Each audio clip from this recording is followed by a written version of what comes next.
हमारे बच्ची के साथ किस हिसाब से जो है दरिंदगी हुआ है और इस पूरे घटना को किस तरीके से सामूहिक अंजाम दिया गया है, इसमें हमारा चाहना है कि सबको कड़ी से कड़ी सजा मिले। प्रशासन से, न्यायालय से हमको यही उम्मीद है जी। इसमें तो कितने लोगों पर शक है आपको? कितने? सर 6 लोग इसमें नामजद हैं और एक फरार है। 7 लोग इसमें हैं नामजद में, मतलब जिसका नाम आया है लड़की ने बताया है। और अज्ञात में कितने लोग हैं वो बता चुकी है। और इस समय आपके सामने हम जो भी बता रहे हैं उसी आधार पे जो है आपको जो भी उचित कदम है शासन से, प्रशासन से हमको यही।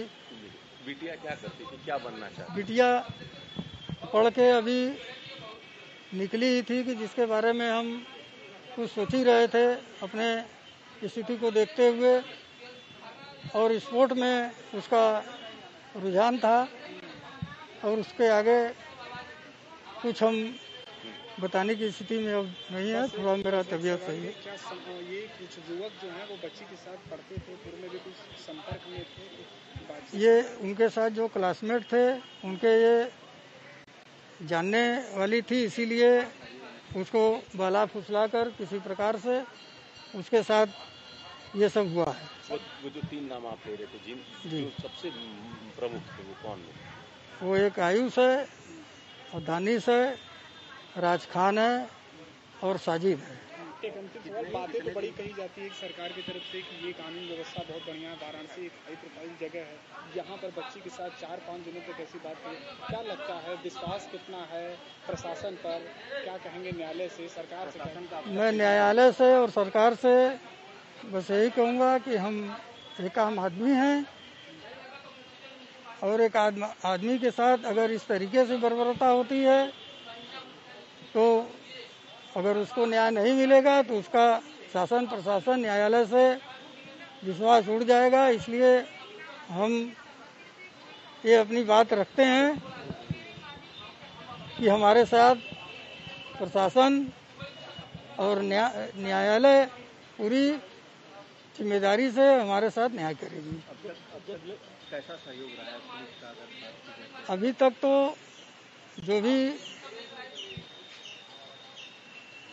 प्रशासन ने हमको जैसे जैसे अपने साथ कहा उस तरीके उनके साथ हम खड़े रहे, रात दिन जैसे जैसे उन्हें कहा ये कराना है, ऐसे कराना है, हर चीज़ों के साथ हम खड़े रहे।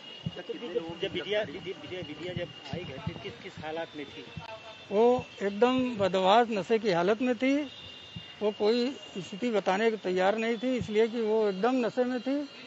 जब उसको होश आया तो वो धीरे धीरे सारी बातें खुलने लगी। 5-6 दिनों में नशे का पिला करके उसके साथ दुराचार किया गया। वो दुराचार किया गया और नशे की हालत में किया गया है। वो कुछ नहीं हुआ, यहाँ हमेशा हमको आना पड़ रहा है, उसका कोई इस तरीके का भी उपचार नहीं हम करवा पाए हैं। लगातार वो नशे में थी आप कह रहे हैं? हाँ, वो नशे में ही उसके साथ लोगों ने दरिंदगी किया, नशा देकर, लगातार नशा देकर। इसलिए वो 2 दिन तक तो कुछ बताने की स्थिति में नहीं थी, कुछ बता नहीं पाई। लेकिन जैसे ही उसको होश आया हम उसकी बात सुनकर हम थाने लाए। वहाँ से ये पूरा जो दिख ही रहे हैं आप क्या हो रहा है। आज 6 अप्रैल को थाना लालपुर में एक सामूहिक दुष्कर्म की एक शिकायत प्राप्त हुई थी। उसी के क्रम में ये बताना चाहूंगा कि ये घटनाक्रम 29 मार्च से 4 अप्रैल का है, जिसमें पीड़िता का ये कहना है कि 29 मार्च को सर अपनी मर्जी से देखे हैं दोस्त के पास में। 4 तारीख को पीड़िता के परिजनों द्वारा पुलिस को थाना लालपुर को सूचना दी गई कि उनकी बच्ची घर से चली गई है। उसके संबंध में उन्होंने मुकदमा दर्ज करवाई थी और सेम ही डे थाना लालपुर पुलिस द्वारा बच्ची को सकुशल बरामद किया गया। उस दिन ना पीड़िता के द्वारा ना उनके परिजनों द्वारा किसी तरह की कोई शिकायत की गई कि कोई दुष्कर्म हुआ है। आज 6 अप्रैल को पीड़िता और उनके परिजनों द्वारा सामूहिक दुष्कर्म के संबंध में तहरीर दी गई। उसके संबंध में सुसंगत धारा में मुकदमा पंजीकृत किया जा रहा है।